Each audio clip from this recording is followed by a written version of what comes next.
Raise your hands. Coach will open with a comment. Get you a mic.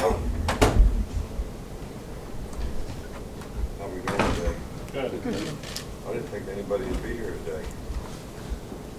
Why not? I thought you guys would at least take a week off.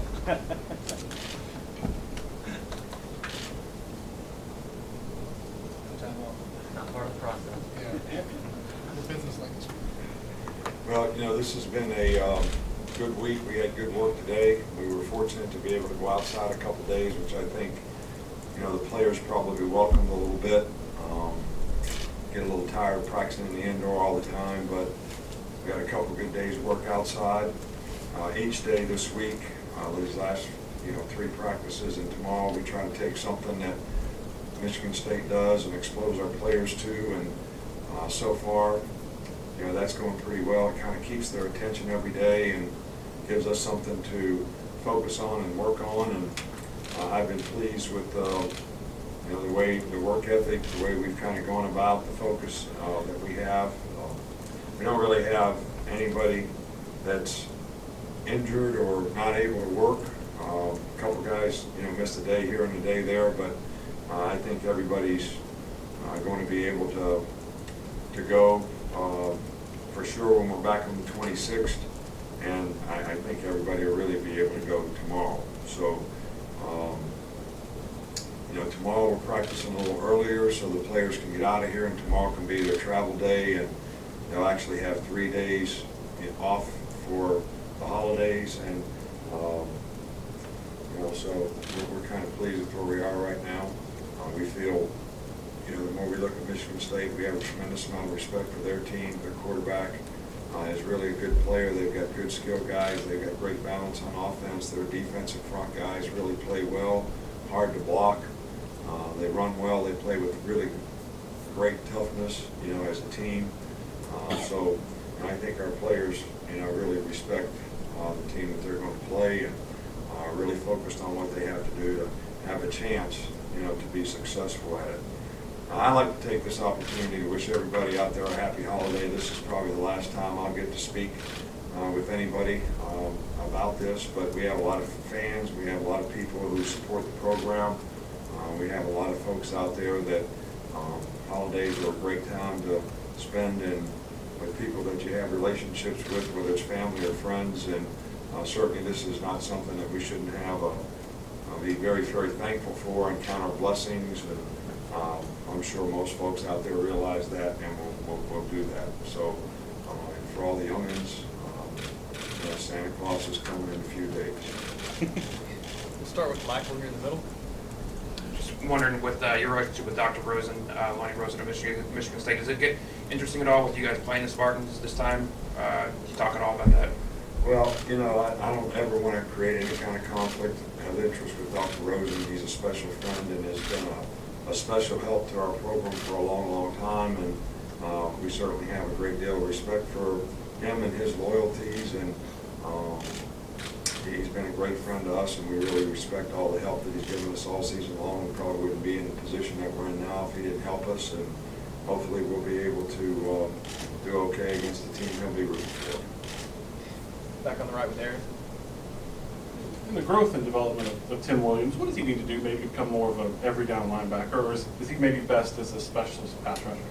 Well, I think the goal with Tim is that he plays every down, and I think that, in Tim's case, he's got to learn how to play outside backer and understand, pass coverage concepts, and when he drops, I'd say that's the biggest thing that he has to develop, which I think the way he's developed in other areas, that's something that we certainly have great hope for that he'll be able to do in the next year, so he can become an every down player for us.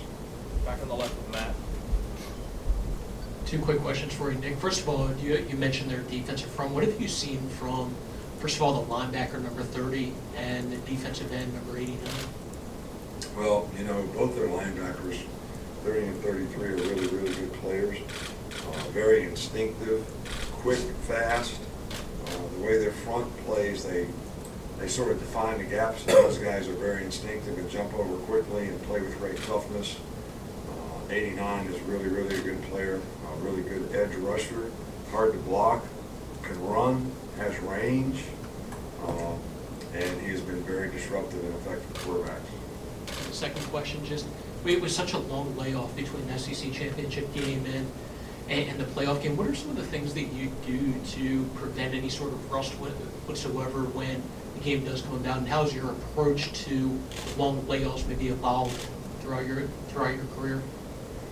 Well, I've kind of been full circle on it, and we used to probably practice too much when I was at Michigan State, and we didn't do very well in bowl games, and we tried to carry the momentum of the season, through the game and practice 2 or 3 days here, take some days off, practice 2 or 3 days, and just keep practicing. And by the time we got to the game, everybody was sick of practicing.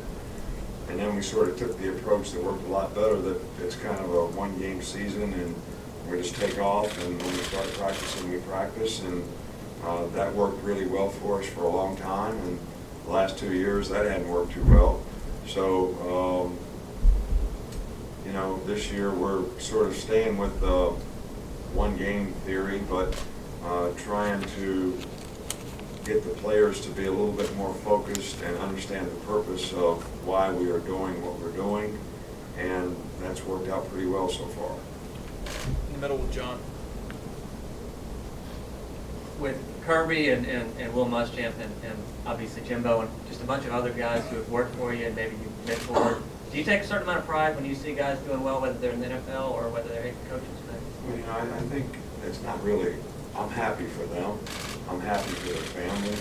I'm happy for and have a tremendous amount of respect for the great job that they did for a long time in helping our program be successful. And one of the reasons they worked is because of the goals and aspirations they had. So you're very, very, proud for them that they now have an opportunity that they worked so hard for. So I think it's really more feeling good for them that because of what they've done, the job they've done for us, that they've created an opportunity that they worked really hard for, and it makes you happy for them. In front with Ken. I think Carter's sitting right next to you. I looked at the teleconferences, and even when you sat with Mark at the awards stuff, you guys both kind of said how hard it was at Michigan State. What made that period so difficult, and is that something you guys just share, that shared experience? You talking about when I was there, when Mark? Yes, when you were there. Well, I just think that it just happened to be the situation and the circumstance. I mean, when you take over a program that has not had a winning record, you're inheriting a tough situation. And through no fault of the previous coaches,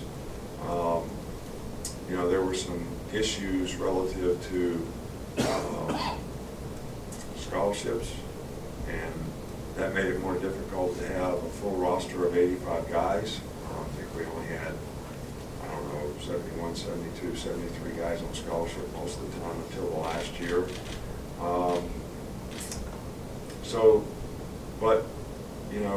We had a good staff. Guys worked hard. I really believed in Michigan State, and we had a lot of support and got to where we had a pretty good team. And Mark has done a far better job than I ever did there in terms of what he's been able to do from a consistency standpoint, a winning standpoint, winning Big Ten championships and bowl games. And the team that they have now is, one of the best teams in the country. And I think that the credit goes to him and his staff and the players who have worked hard. And they're I have a tremendous amount of respect for what he has done there this time around. Right next to him, Kurt. Coaches, this time of year, there's some chatter from time to time about how coaches prepare, and some coaches, maybe not the national championship implication bowls, use it more like a part of a spring training for younger people looking ahead. Is that something that you would ever do? Well, we do try to get some reps, some quality reps, and some quality work for some of the players who haven't played as much, especially when we start out early on. The more we get into game mode of working on to get ready for the game, probably we do less of that. So in those first 3 or 4 practices, we did more of that. And the more we start working on Michigan State, you know, we probably don't do quite as much of that. But it is an opportunity to develop young players and get them turns and reps, and they'll be more ready for next year because of it. 2 more, Mark, and then Alex. Yeah, you touched on this a little bit, but how tough is it to manage sort of implementing the game plan for Michigan State, but also respecting the long layoff that you have between games? Well, you know, I don't know for sure if there is a right answer for all this stuff that you're asking about. The layoff is what it is. The days off are what they are. We try to pick a number of days that we feel like we need relative to the number of days our players had off to get them back where they were when we stopped playing. And I feel good about how that's worked out so far. Now they're going to have 3 days off after tomorrow, and then we're going to come back and have pretty much a normal week for game preparation. And, you know, I'm hopeful that we didn't practice too much, and we practiced enough to get them where they need to be. So, but until you actually play the game, I don't think you know for sure whether you did that or not. Last one in the middle with Alex. Nick, you mentioned before, obviously Jeremy can't coach in practice or on the field, but has he added anything to game planning, to some of the preparations? No, he really is not involved in the coaching part of it. So, you know, he's here. We hired him.